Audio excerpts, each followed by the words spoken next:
an amazing thing. You know, what you put out there, you get back tenfold, I believe. And, you know, so you get what you give. And having the right people in your life makes all the difference. Yeah, I always try to. Growing up, I've always tried to do the good thing, you know. And actually,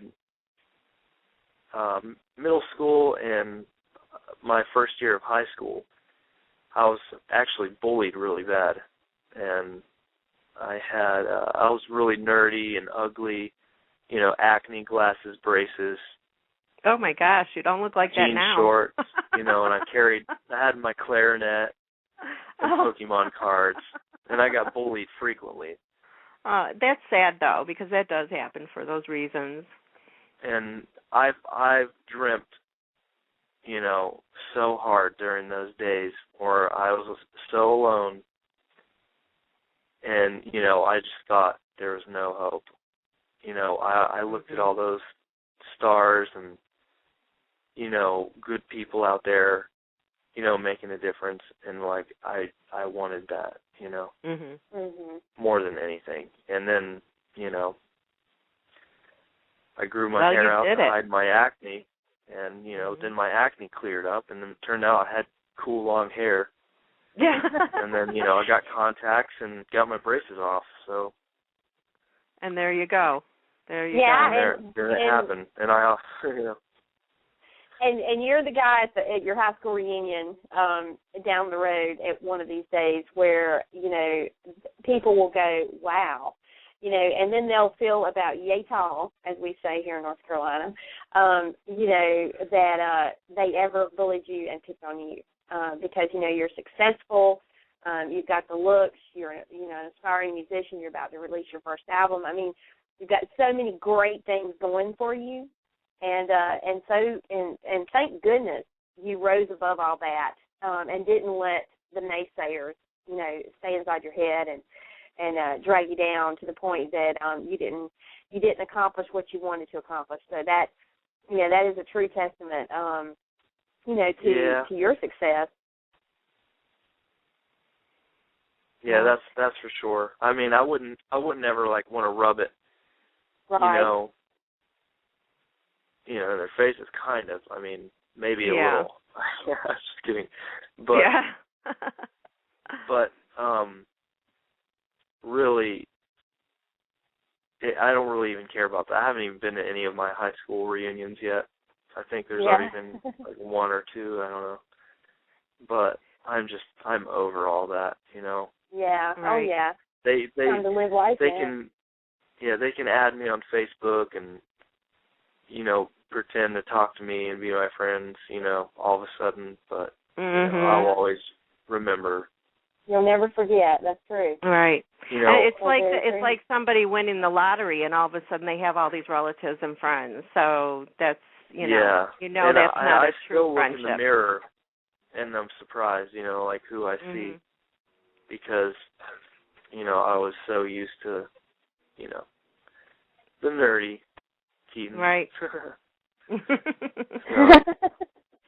Well, we've got a couple of questions from the chat room, and Jason from the chat room wants to know, where do you see your career in 5 to 10 years?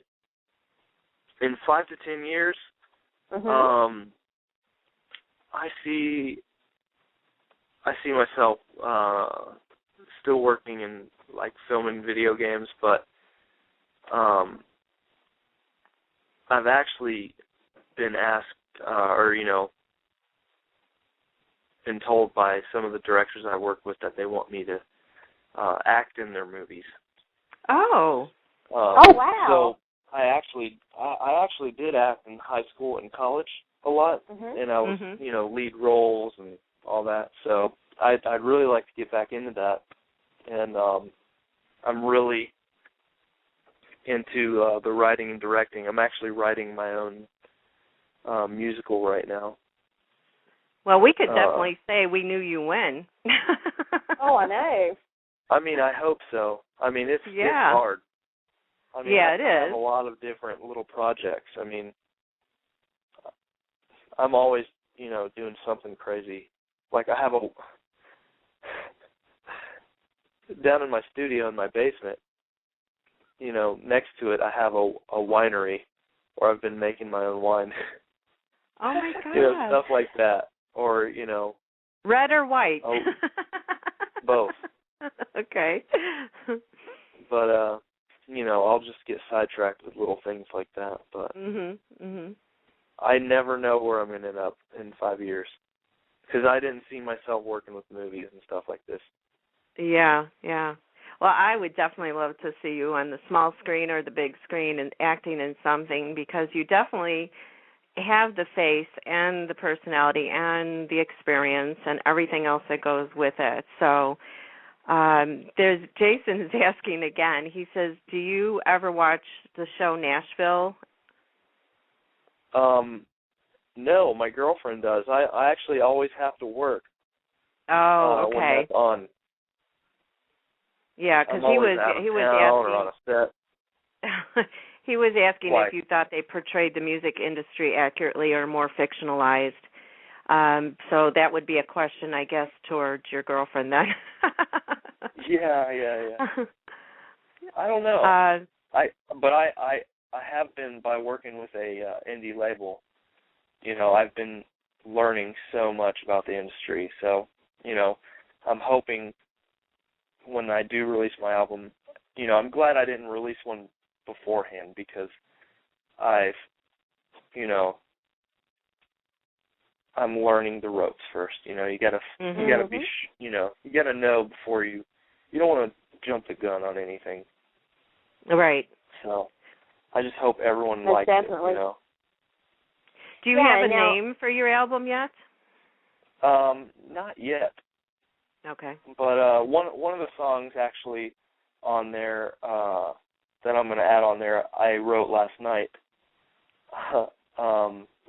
There's a scene in the film, A Long Way Off, where they're in a cafe and there's a musician playing in the background, and it's a pretty long scene. But they asked me to write a song, and if I wanted to be that musician in the film with Robert Davi. Oh, wow. And so I was like, okay. And yeah. thinking that we were filming that scene today, I stayed up all night and wrote a song for them. And it turns out we won't be shooting that until a couple weeks from now. So oh, wow. At least I got it done and out of the way. Oh, my goodness. Well, you do so many different things as part of your career. Is there one particular aspect of everything that you do that you enjoy the most?